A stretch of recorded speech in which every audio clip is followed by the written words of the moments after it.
Comment bien évaluer le prix de son habitation? C'est la question à laquelle on va essayer de répondre aujourd'hui dans notre chronique mensuelle en compagnie de François Guénaud, conseiller IAD immobilier dans la Hague. Bonjour François. Bonjour Emmanuel.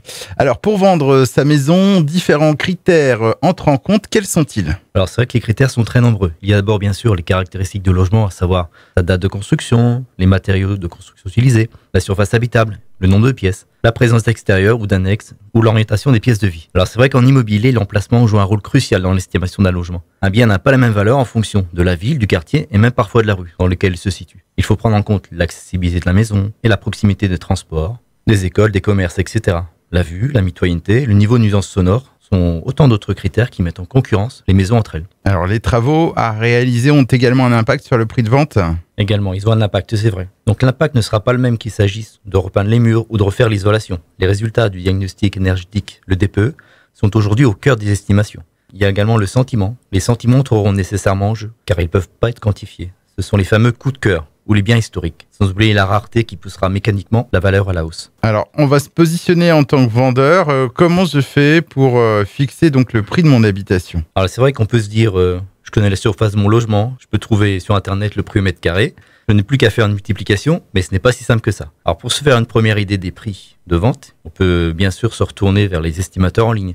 Grâce aux algorithmes et aux bases de données de vente, ces outils sont capables d'établir un prix moyen pour votre logement. Mais pour déterminer plus finement le bon prix de votre maison, l'idéal est de se tourner vers des agents immobiliers qui seront évalués avec objectivité et expertise les atouts et les défauts de votre logement. Donc ils pourront comparer votre logement au prix du marché de votre ville. L'estimation est bien souvent réalisée gratuitement et peut être affinée avant de signer le mandat de vente. Sans oublier les services annexes, photos, rédaction, diffusion de l'annonce, organisation des visites, étude des offres d'achat, négociation. Ils pourront bien sûr vous orienter sur les devis et les travaux à réaliser pour faciliter la vente.